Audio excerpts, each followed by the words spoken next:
하나님 아버지, 오늘도 하나님의 말씀을 나누고 그 말씀을 근거로 하여 우리가 마땅히 하나님 앞에 구해야 될 것을 간구하고자 합니다.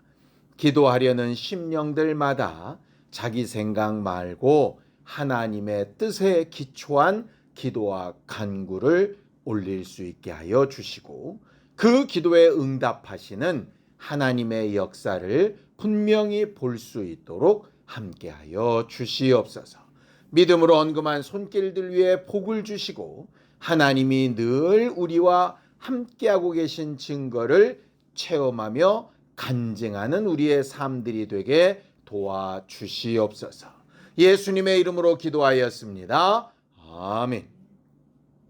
하나님의 말씀은 잠언서 14장 17절에서 25절까지 말씀을 함께 합독하겠습니다. 잠언서 14장 17절에서 25절까지 말씀입니다. 함께 읽습니다. 시작.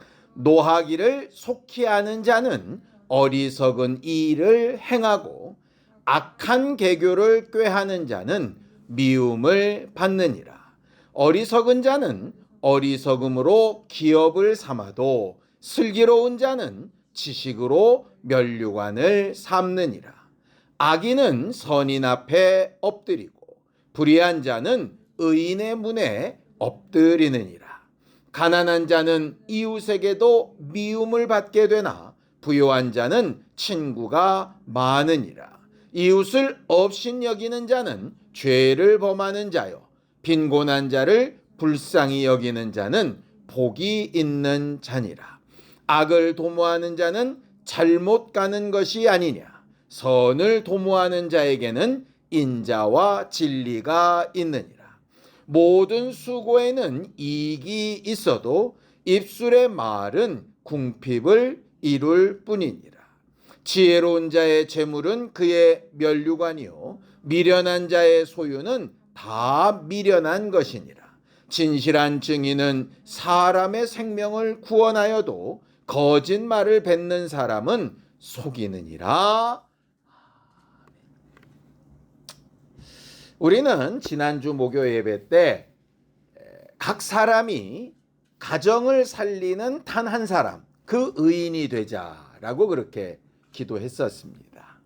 그리고 지난 주일에 하나님의 나라에서의 평가를 기대하기 위해서 행한 대로 갚으시고 반드시 차등을 두고 행하시는 하나님 앞에 나는 어떤 모습으로 서게 될 것인가, 어떤 마음가짐으로 매 순간을 살 것인가 하는 것도 생각해 보자라고 그렇게 했죠. 하나님이 보실 때 누가 의인이냐, 하나님이 평가하실 때 누가 더 큰 자냐, 사람들의 생각이나 계산이 분명히 있겠지만 우리는 그 기준을 하나님의 뜻에서 찾았지요. 그리고 그 하나님의 뜻은 하나님의 명령에 아주 정확하게 녹여져 있습니다. 성경을 보죠. 마태복음 22장 37절에서 40절까지 말씀입니다. 함께 읽습니다. 시작. 예수께서 이르시되 내 마음을 다하고 목숨을 다하고 뜻을 다하여 주 너의 하나님을 사랑하라 하셨으니 이것이 크고 첫째 되는 계명이요 둘째도 그와 같으니 내 이웃을 내 자신같이 사랑하라 하셨으니 이 두 계명이 온 율법과 선지자의 강령이니라라고 이렇게 되어져 있어요.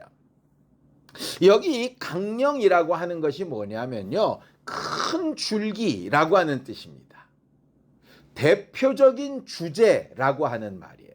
율법에 수없이 많은 조항들이 있고 수많은 선지자들이 이렇게 해야 한다라고 가르쳤는데 그 모든 법조항들과 모든 예언한 내용들을 다 뭉쳐서 하나의 주제로 정리를 한다면 이라고 하는 말입니다. 그러면 하나님을 사랑하고 내 이웃을 사랑하라 라고 하는 게 주제라는 거죠. 그리고 이 율법과 선지자의 마침이 되시고 끝이 되시는 분이 예수 그리스도세요. 그러니 예수가 오셔서 하신 일도 뭡니까? 하나님을 사랑하여 십자가에 죽기까지 순종하시는 것이고, 사람들을 사랑해서 죄 없으시니가 그들을 대신하여 십자가에 달려 죽으시고 부활하시는 것까지 순종하시는 게 결국 예수가 하셨던 일 아니겠습니까? 그럼 그리스도인, 적어도 신앙인, 하나님의 뜻을 알고 믿는 사람이라 할 때는 다른 여러 가지 행동들을 해야 되겠지만 그 모든 행동들의 가장 근거에 깔린 주제가 뭐여야 되겠어요? 하나님을 사랑해서 하는 일인가? 또 하나는 사람을 사랑해서 하는 일인가? 이 두 가지겠죠. 결국 우리가 하나님과의 관계를 매우 잘해야 되는 것처럼 진짜 신앙인이라면 사람들과의 관계도 잘 해야 되는 게 성경에서 말하는 주제입니다. 갈라디아서 6장 10절을 좀 보지요. 함께 읽습니다. 시작. 그러므로 우리는 기회 있는 대로 모든 이에게 착한 일을 하되 더욱 믿음의 가정들에게 할지니라 라고 이렇게 말합니다. 어떤 사람들은 사람을 사랑해야 됩니다. 사람들 앞에 착한 일을 해야 됩니다. 구제하고 돕고 우리 시간과 물질을 나누고 이런 일들을 해야 됩니다. 그러면 소위 영적이라고 하는 사람들이 뭐라고 얘기를 하느냐? 인본주의다. 이렇게 이야기를 합니다. 인본주의라는 뜻은요, 출발부터 사람을 중심으로 했다는 얘기예요. 근데 오늘 말씀은 그게 아니죠. 우리가 사람과의 좋은 관계를 맺고 착한 일을 하는데 처음 출발이 뭡니까? 하나님의 명령입니다. 하나님이 그렇게 명령하셨기 때문에 착한 일을 해야 된다는 거예요. 그런데 왜 겉으로 보여지는 모양만 보면서 인본주의다 이렇게 잘못 판단을 하느냐 하는 것이에요. 그런 건 상관없어. 하나님만 생각해야지. 이게 영적인가라고 왜 착각하냐 이 말이에요. 이런 사람들이 누구랑 똑같으냐? 바리새인이나 서기관들과 똑같습니다. 예수께서 죄인들과 함께 계시고 창기들과 함께 있고 죄 지은 자들을 막 용서해 주시고 환자들을 안식일 날 고치시고 그러니까 사람들 뭐라 그럽니까? 영적이지 않다. 인간적이다. 사단적이다. 이렇게 얘기를 하잖아요. 뭐가 다릅니까? 결국 영적이어야 합니다. 영적 생활이니까요. 그런데 그 영적이라고 하는 건 출발이 왜 그렇게 하였느냐 할 때 영적이라는 얘기죠. 영적으로 출발한 사람이 그럼 실질적인 삶에선 어떻게 살아야 될 거냐는 이 땅에 해당되는 문제예요. 그런데 자꾸 영적 얘기하니까 이 땅은 상관이 없다고 이야기를 하니 하나님의 큰 경향 가운데 하나만 지키고 하나는 버려버리는 것과 똑같은 결과가 나타나게 되는 것이죠. 그러다 보니 기도는 자꾸 육체 위에서 나 위에서 이렇게 하면서 실상은 본인이 되게 영적인 것처럼 착각하고 사는 것과 마찬가지입니다. 육체를 위한 기도하지 말자는 얘기 아닙니다. 육체를 위해서도 기도해야 되는데 육체를 위해서 왜 그렇게 기도하냐를 어디서 찾아야 되느냐면 하나님의 말씀에서 찾아야 된다는 거예요. 결국 하나님의 계명에서부터 와야 한다는 겁니다. 우리가 하나님과 아주 좋은 관계를 맺기 위해서 필요한 게 두 가지가 있죠. 첫 번째는 은혜입니다.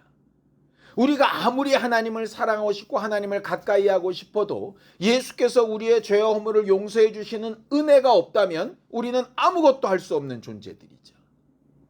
그런데 은혜 받은 사람이라고 해서 모든 것이 끝났느냐? 그렇지 않죠. 성경은 계속해서 회개하고 하나님과의 관계를 수정해 나가는 걸 요청합니다. 그래서 은혜와 회개는 반드시 함께 가야 됩니다. 은혜를 가르치는 게 뭡니까? 은혜를 가르치는 게 말씀입니다. 말씀이 육신이 되어 오신 분입니다. 회개는 우리가 뭘로 하지요? 기도하는 걸로 합니다. 그러다 보니 말씀과 기도로 거룩하여진다는 말도 이해가 되는 거죠.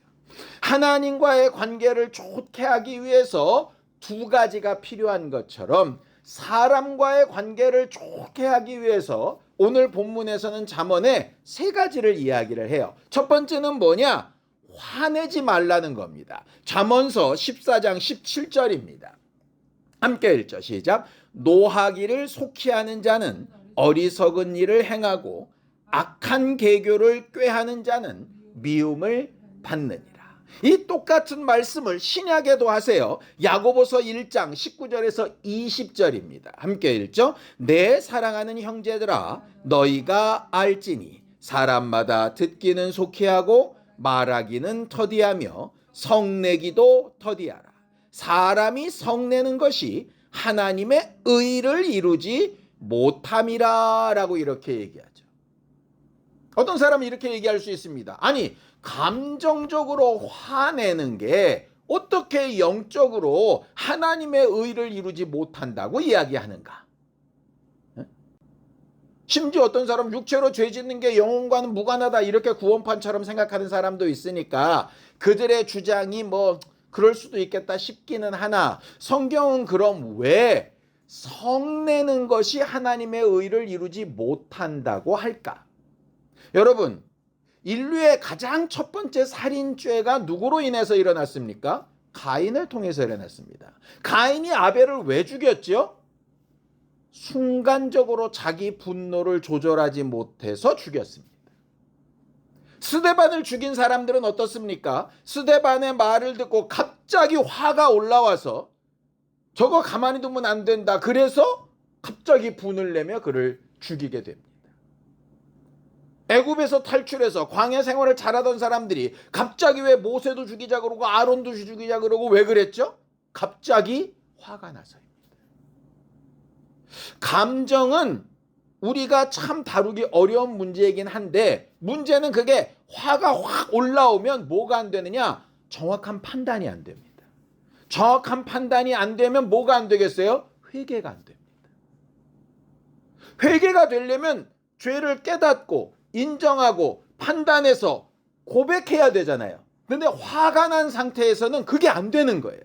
그래서 왜 성내는 것이 하나님의 의를 이루지 못하느냐?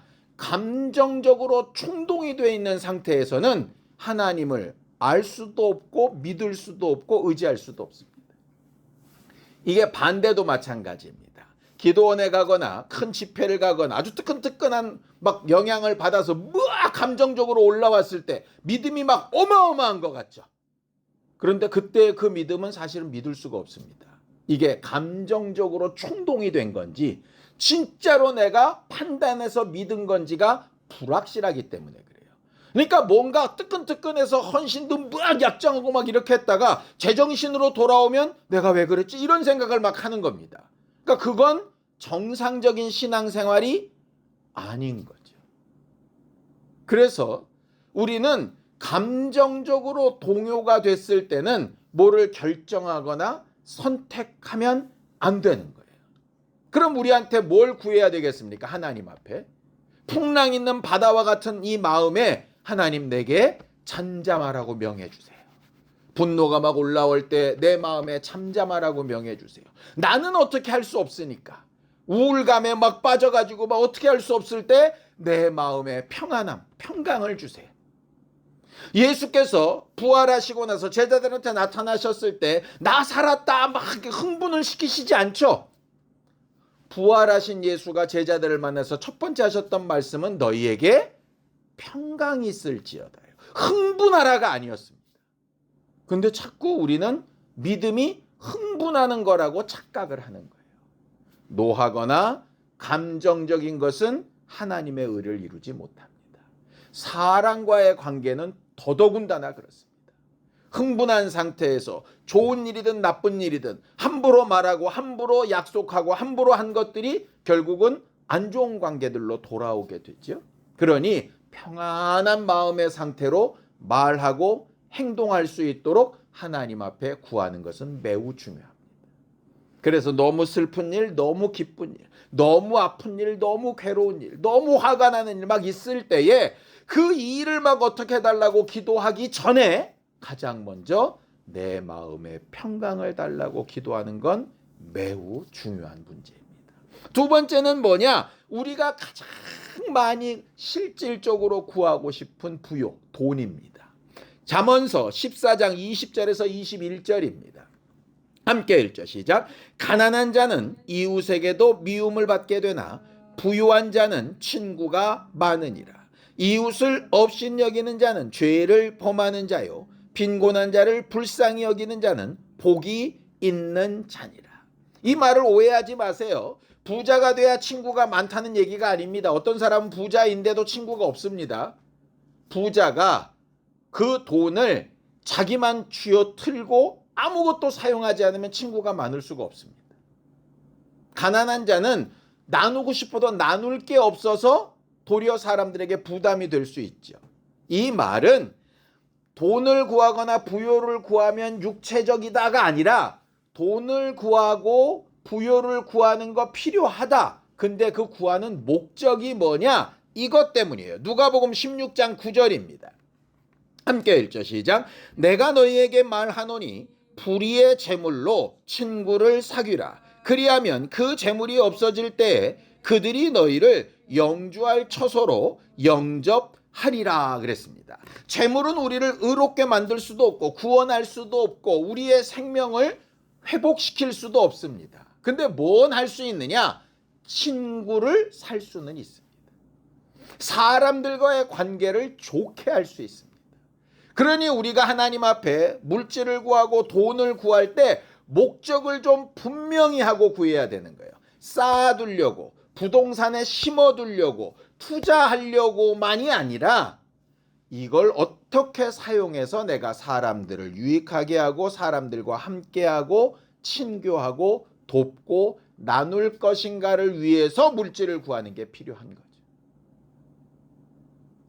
결국 목적의 문제입니다. 돈을 구하는 게 나쁜 게 아니라 돈을 구하는 목적이 잘못된 게 나쁜 겁니다. 그러니 우리는 마음껏 물질을 구하시면 됩니다. 뭘 위해서? 친구를 사귀고 이웃을 사랑하고 이웃을 살리고 내게 주신 것으로 다른 이들에게 나눌 수 있기 위해서 물질과 돈이 필요합니다. 그러니 담대하게 구할 수 있었으면 좋겠습니다. 세 번째는 이겁니다. 잠언서 14장 24절에서 25절입니다. 함께 읽죠. 지혜로운 자의 재물은 그의 면류관이요 미련한 자의 소유는 다만 미련한 것이니라. 진실한 증인은 사람의 생명을 구원하여도 거짓말을 뱉는 사람은 속이느니라 그랬습니다. 지혜로운 사람의 재물은 그의 면류관이다. 이 말은 재물을 지혜롭게 잘 써서 사용하는 사람은 면류관이 된다는 얘기입니다. 그거를 고집스럽게 미련하게 소유만 하고 있는 사람은 미련한 결과를 가지게 된다는 거죠. 그러니까 돈이 많다 적다의 문제가 아니라 그 돈을 어떻게 쓰느냐의 문제다 이 말이에요.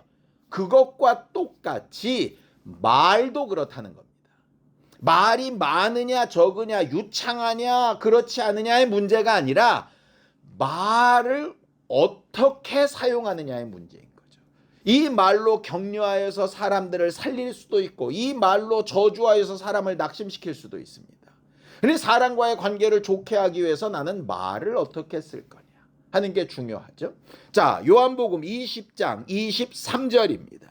함께 읽죠. 시작. 너희가 누구의 죄든지 사하면 사하여질 것이요 누구의 죄든지 그대로 두면 그대로 있으리라 하시니라. 이렇게 되어져 있죠. 이 말이 뭐죠? 똑같은 입의 말로 어떤 사람의 죄를 용서하여서 구원받게 만들 수도 있고 어떤 사람을 정죄해서 완전히 멸망시킬 수도 있다는 얘기입니다. 자, 합쳐볼까요? 무슨 얘기입니까?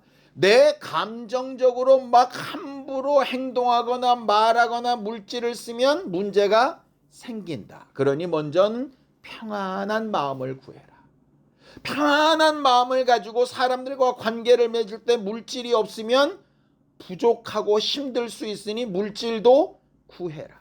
물질만으로 되는 문제가 아니다. 입의 말과 지혜롭고 슬기로운 권면이 필요하니 네 입의 말도 구해라. 내 감정과 말과 물질을 잘 어울려서 사람들과의 관계를 좋게 하면 하나님의 뜻이 이루어진다. 그렇게 되어지는 일로 결국 결과가 뭐냐? 그 사람을 구원하기도 하고 회복시키기도 하고 하나님과 만나게도 만들고 예수를 제대로 소개할 수도 있다라고 하는 말인 거죠. 결국 그렇게 행동하는 사람들의 삶이 모이고 모여서 하나님의 나라의 평가를 받을 때 너는 제대로 기도했고 제대로 응답받았고 제대로 사용했다라고 인정을 받게 된다는 겁니다. 우리가 하나님과의 관계를 좋게 하기 위해서 말씀으로 은혜를 확인하고 회개하는 일을 끊임없이 해야 되지요.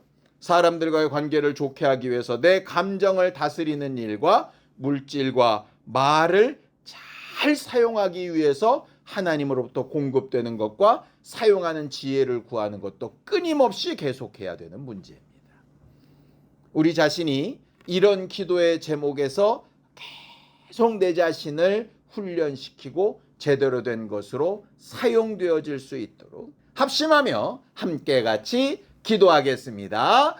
하나님, 우리는 하나님을 사랑하고 이웃을 사랑하기 위하여 우리가 해야 될 일들을 세세하게 돌아보며 하나님 앞에 구하고 하나님의 말씀 앞에 순종하여서 마음의 평강도 부요함도 말의 지혜와 슬기도 응답으로 얻게 되어지기를 원합니다.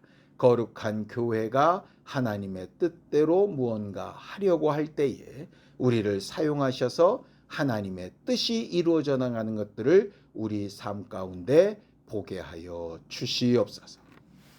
이제는 우리 주 예수 그리스도의 은혜와 하나님 아버지의 극진하신 사랑과 성령님의 감동하시고 함께 하시는 분명한 증거가 사람들과 하나님과 좋은 관계를 맺으며 살아가기를 결심하며 간구하는 우리 모두의 이제로부터 영원까지 함께 있을지어다. 아멘.